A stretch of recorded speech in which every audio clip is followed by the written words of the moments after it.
There's a particular kind of silence that speaks louder than any words ever could. Not the silence of someone who has nothing to say, but the silence of someone who has chosen, very carefully, not to say it, for a long time. That was where Annie Guthrie's husband lived.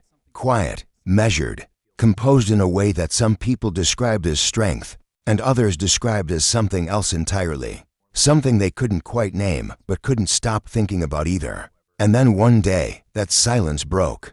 Not with anger, not with a dramatic confession or a public outburst. It broke the way ice breaks in early spring. Slowly at first, almost too slowly to notice, and then all at once, without warning, without going back. What came out on the other side wasn't what most people expected. It wasn't clean. It wasn't simple. It was layered in ways that made the simple version of this story impossible to hold onto. And in many ways, it was more unsettling than anything the rumors had suggested. Because the truth so rarely lands the way imagination prepares you for it. That's the thing about long silences. They give people time to fill in the blanks. And imagination, left alone with too many blanks, fills them in with whatever it has available. Sometimes truth, sometimes fear, and sometimes a version of events that says far more about the people watching than the people being watched. So when he finally spoke, the world leaned in. And what followed was a story about love under pressure, about loyalty stretched to its furthest edge, about a life built quietly in private and then suddenly exposed to a light so bright, it changed the shape of everything it touched. But underneath all of that, underneath every headline and every carefully worded statement, there was something far more human, something far harder to look away from. Annie Guthrie was never someone who sought attention. That might sound like the kind of thing people say about anyone once things go wrong. A soft revision of history, an attempt to cast someone in a more sympathetic light. But in her case, people who knew her long before any of this began will tell you the same thing without being asked. She built her life with intention, quietly, steadily, with the kind of focus that doesn't come from ambition alone, but from a deep and private sense of purpose. Those who knew her in her earlier years describe a woman who was warm but grounded, someone who laughed easily but listened even more carefully, the kind of person, more than one person has said, that you felt calm around just by being near. Her relationship with her husband carried that same quality, at least from the outside. They weren't the couple that filled up a room with their presence or demanded to be noticed. They were the couple in the corner, heads closed together, talking the way people talk when they actually have something real to say to each other, something worth the breath. They met during a period when both of them were, by their own later admissions, still figuring things out. Neither of them had arrived fully formed. They were works in progress, as most people are at that stage of life, and perhaps that's part of what made their connection feel genuine. They weren't performing for each other. They were just a people trying to understand the world and finding, somewhere in the middle of that effort, that they understood it better together than apart. The years that followed weren't without difficulty. No honest relationship ever is. There were stretches of distance, not physical, but the kind that creeps in slowly when life becomes full and conversations become transactional, and both people are simply too tired to bridge the gap that has been quietly, patiently growing between them. They went through those stretches. They came back from them. And for a long time, that pattern, the drifting and returning, the struggle and recovery, felt like the normal rhythm of two people building a life together. And then things changed, not because of something that happened between them, because of something that happened around them. There are moments in a shared life when the external world intrudes in a way that cannot be managed or negotiated, when something outside the walls of everything you've built reaches in and rearranges things you thought were permanent. This was one of those moments, and neither of them, by all accounts, was prepared for what it would ask of them. What made it harder was that the intrusion didn't announce itself. It didn't arrive with warning or ceremony. It arrived the way most life-altering things do, quietly, almost routinely, and only revealed its full weight in hindsight, when it was already too late to brace for it. By the time both of them fully understood what was happening, the story was already larger than either of them. For a long time, to anyone watching from the outside, theirs looked like the kind of life that works, not flawless, Not the curated version of happiness that gets posted and admired and silently envied. Something more textured than that, more honest. They had built something together that held real weight, a home, a rhythm, a shared language that couples develop over years of small moments accumulating into something that begins to resemble permanence. Her husband, described by those close to him as thoughtful, occasionally guarded, but deeply loyal, was the kind of man who showed up. That phrase sounds simple, but it isn't. Showing up, consistently, over time, through inconvenience and exhaustion, and the particular difficulty of being truly present. When life is pulling your attention in 6 different directions, that is not a small thing. And by most accounts, that was who he was. He had his own career, his own clear sense of self, and in many ways that independence was part of what made their dynamic function so well. He wasn't someone who disappeared into the relationship or lost the shape of himself inside it.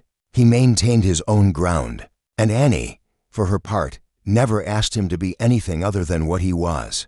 People who observed them during this period talk about a couple that had found a kind of equilibrium, the early intensity of new love having settled into something more durable, more sustainable. They argued sometimes.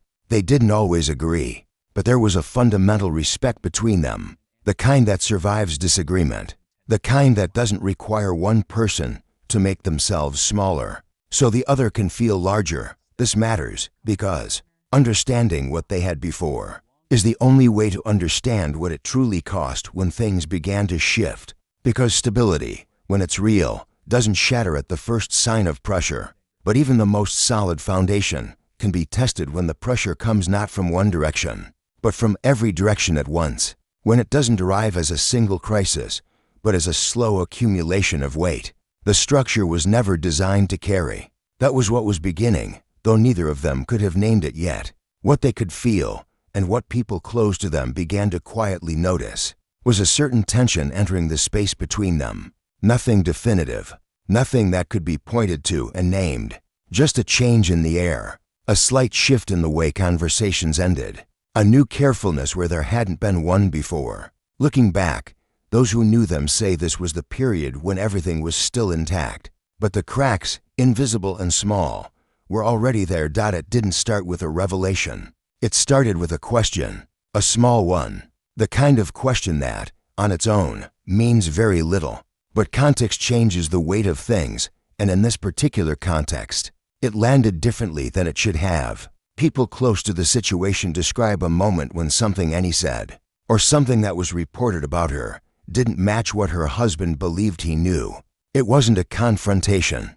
It wasn't an accusation. It was more like a pause, a moment of hesitation in a space where hesitation hadn't lived before. And for a man who had built his understanding of their life on a foundation of trust, genuine, earned, tested trust, that pause meant something he couldn't set aside.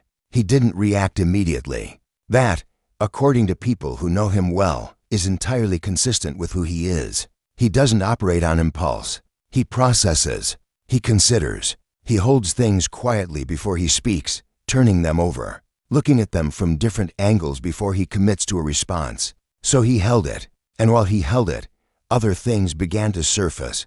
According to reports that emerged later, there had been pressure building around Annie from directions that had nothing to do with her marriage, professional pressures, social pressures, the particular kind of scrutiny that falls on certain people in certain moments, not because they have done anything wrong, simply because circumstances have placed them in a position where they become visible in ways they never asked for or anticipated. And visibility at that level changes things. It changes how you move through the world. It changes what you can say freely and what you have to carefully measure. It can create distance, not because you want it to, but because some things become too complicated to explain, and it feels easier, in the short term, to simply carry them alone. Whether that dynamic had entered their relationship wasn't something that would be understood until much later. What is clear is that during this period, his awareness shifted. He began to pay attention in a different way, not with suspicion. Those who know him resist that word firmly, but with a heightened attentiveness, the kind that comes when something you believed was settled begins to feel, very slightly, unsettled. He began asking different questions. Not to her, not yet. Internally, the kind of questions that arrive at 3 in. What it produced, however, was a particular kind of loneliness. The loneliness of being on the periphery of something central, of watching events shape the life of someone you love, and finding yourself without any way to reach in and help carry it. He began, according to accounts from people close to him, to feel like an observer in a story that was supposed to include him. And that feeling, quiet as it was, doesn't announce itself dramatically. It accumulates. Each moment of being slightly outside the conversation adds to the one before it, until the accumulation becomes something that sits between two people. Even when they're in the same room, eating dinner at the same table, sleeping under the same roof, they were still together, still functional by every outward measure, still maintaining the structures of the life they had built. But something had changed in the texture of it. The ease that had always defined them was gone, replaced by a carefulness that neither of them had chosen or wanted. Those who saw them during this period describe interactions that were warm but contained, affectionate but guarded, the specific quality of two people who still cared deeply about each other, but haven't yet found the opening to address the thing standing between them. And that thing kept growing, because external forces continued to press. Questions were being raised publicly about aspects of Annie's situation that touched on things her husband had believed he understood. According to reports, some of those questions reached him not through direct conversation, but through other channels. Entirely through things he read or heard secondhand. Through the strange, disorienting experience of learning something about your own life from sources that exist completely outside your own home. That experience of being the last to know, or of knowing things out of sequence, does a particular kind of damage, not because the information itself is necessarily catastrophic, but because of what it implies about the distance that has quietly developed. He had questions, real ones, the kind that could no longer be put away until morning. The decision to speak, after a silence this long, is rarely made in a single moment.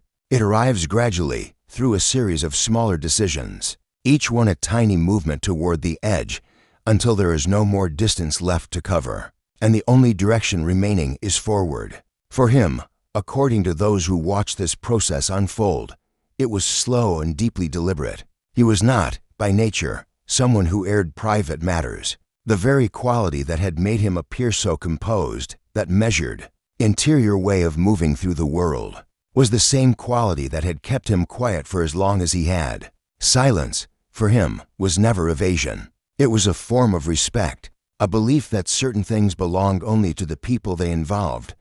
But something shifted. According to reports, what changed wasn't simply a buildup of personal frustration. It was something more specific, a moment when the narrative forming around their situation moved far enough from what he knew to be true that silence began to feel less like dignity and more like complicity. When other people's versions of your life become the dominant version, there comes a point where staying quiet means allowing something false to stand as true. And for a man who, by all accounts, held honesty not as a virtue to perform, but as a genuine organizing principle of how he lived, that point was a very hard one to hold past.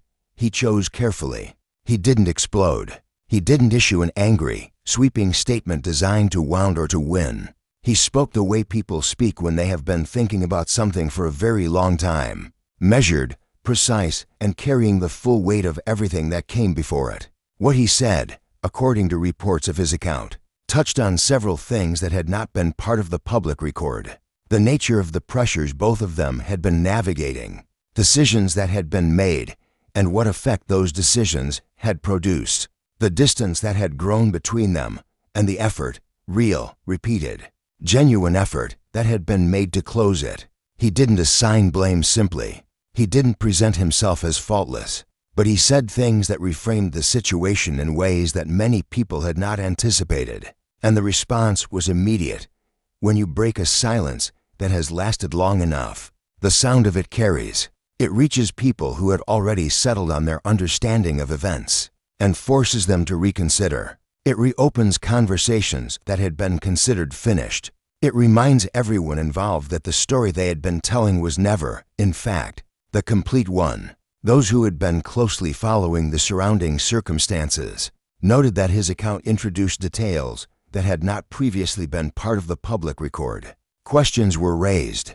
No official conclusion has been reached, but the landscape had shifted in a way that could not be undone. And Annie, who had, for her own reasons, maintained her own silence through all of it, was now facing a new and different set of decisions. The easiest version of this story would have been a simple one. Two people, one clear truth, a clean line between what was right and what was wrong. But easy versions rarely survive contact with real lives, and this one was no exception. What emerged in the days and weeks following his statement was not clarity. It was complexity, layer after layer of context that made the simple version impossible to maintain. Not because anyone was hiding something, necessarily, but because the situation itself had never been simple, and the insistence on treating it as simple had always been part of the problem. According to reports from multiple sources familiar with the circumstances, the pressures on Annie had been significantly more intense than most people understood.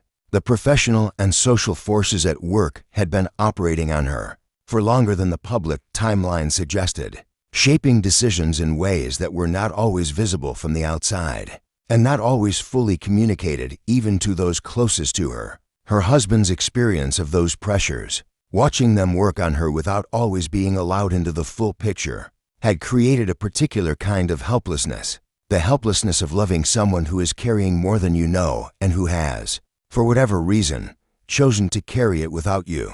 Whether that choice was made consciously or simply happened, the way many things in long relationships happen, through gradual drift rather than any single deliberate decision, is something no outside observer can say with certainty. People who know her suggest it was never a deliberate exclusion. People who know him suggest that regardless of intention, the effect was the same, and the effect had built up, quietly, beneath the surface, accumulating in ways that neither of them had fully addressed, because addressing it would have required slowing down at a moment when everything around them was demanding acceleration. What his statement forced into the open was not just a set of facts, it was a set of questions about how do people navigate the space between what they owe each other and what they owe themselves, about how much silence is protective and how much is simply damaging, about the particular difficulty of maintaining genuine intimacy when external forces are continuously pressing on the shape of your shared life.